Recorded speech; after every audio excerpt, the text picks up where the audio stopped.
Hello everyone, welcome to Arpita blog. ಇದು Thursday vlog. Afternoon ಇಂದ ನಾನು ಶೂಟ್ ಮಾಡಕ್ ಸ್ಟಾರ್ಟ್ ಮಾಡ್ಕೊಂಡೆ. ನನ್ನ ಮಗನ್ ಹೇರ್ ಕಟ್ ಮಾಡ್ಸೋದಿತ್ತು, ಹಾಗಾಗಿ ಇವತ್ತು ಹೊರಗೋಗಿದ್ವಿ ಹೇರ್ ಕಟ್ ಮಾಡ್ಸಕ್ಕೆ. ಹಾಗೆ ಅವ್ನ್ ಹೇರ್ ಕಟ್ ಮಾಡ್ಕೊಂಡ್ ಬರ್ತಾ ಪಾರ್ಕಿಗೆ ಹೋಗ್ಬೇಕು ಅಂತ ಹಠ ಮಾಡ್ದ ತುಂಬಾ. ಹಾಗಾಗಿ ಪಾರ್ಕಿಗೆ ಕರ್ಕೊಂಡು ಹೋದ್ವಿ.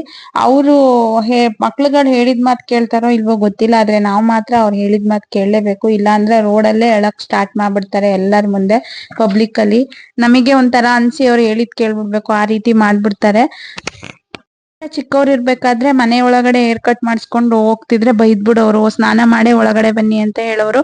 ಅವಾಗ ನಮಗೇನು ಅರ್ಥ ಆಗ್ತಿರ್ಲಿಲ್ಲ, ಯಾಕೆ ಈ ತರ ಹೇಳ್ತಾರೆ, ಏನೋ ಸಂಪ್ರದಾಯ ಶಾಸ್ತ್ರ ಅಂತಾರೆ ಅಂತ ಅನ್ಕೋತಿದ್ವಿ. ಆದ್ರೆ ಇವಾಗ ಅನಿಸ್ತಿರುತ್ತೆ ಎಲ್ಲಾ ಶಾಸ್ತ್ರ ಸಂಪ್ರದಾಯಗಳಿಗೂ ಒಂದು ಸೈಂಟಿಫಿಕ್ ರೀಸನ್ ಇರುತ್ತೆ ಅಂತ. ಮಾಡಿಸ್ಕೊಂಡು ಒಳಗಡೆ ಓಡಾಡಿದ್ರೆ ಏನಾಗುತ್ತೆ ಅಂದ್ರೆ ಚಿಕ್ಕ ಚಿಕ್ಕ ಹೇರ್ಸ್ ಎಲ್ಲ ಇರುತ್ತಲ್ಲ, ಅದು ಕೆಳಗಡೆ ಬೀಳುತ್ತೆ. ಮತ್ತೆ ಮಕ್ಳುಗಳಿರ್ತವೆ, ಅದನ್ನೆಲ್ಲ ಮುಟ್ತಾರೆ. ಮತ್ತೆ ತೆವಳ ಮಕ್ಳುಗಳೆಲ್ಲ ನೆಲದಲ್ಲೇ ಇರ್ತಾರಲ್ವಾ, ಹಾಗಾಗಿ ಮತ್ತೆ ಊಟದಲ್ಲೂ ಸೇರ್ಕೊಬಿಡುತ್ತೆ ಅಂತ ಆ ರೀತಿ ಹೇಳ್ತಿದ್ರು. ಬಟ್ ನಾವು ಅವಾಗ ಅರ್ಥ ಮಾಡ್ಕೊಳ್ಳಿಲ್ಲ, ಇವಾಗ ಅರ್ಥ ಆಗ್ತಿದೆ. ಇವತ್ ನಾನು ನೈಟ್ ಸಾಂಬಾರಿಗೆ ಸೊಪ್ಪಿನ ಸಾಂಬಾರ್ ಮಾಡಿದ್ದೆ ನಮ್ಮ ಹಾಸನ್ ಸ್ಟೈಲ್ ಅಲ್ಲಿ.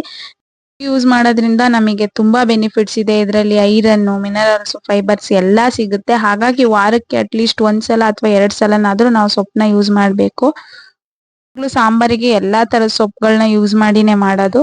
ಇದು ಸೊಪ್ಪಿನ ಸಾಂಬಾರ್ ಮಾಡ್ಬೇಕಿದ್ರೆ ಸೊಪ್ಪು ಕಾಳನ್ನ ಮೊದ್ಲು ಬೇಯಿಸ್ಕೊಂಡು ಅದಾದ್ಮೇಲೆ ಅದನ್ನ ರುಬ್ಬಿ ಒಗ್ಗರಣೆ ಮಾಡಿ ಸಾಂಬಾರ್ ಮಾಡ್ತೀವಿ. ಮತ್ತೆ ಆ ಕಾಳು ಇರುತ್ತಲ್ಲ, ಅದನ್ನ ಮತ್ತೆ ಒಗ್ಗರಣೆ ಮಾಡ್ಕೋತೀವಿ. ಇದು ಮುದ್ದೆ ಜೊತೆ ತುಂಬಾ ಚೆನ್ನಾಗಿರುತ್ತೆ.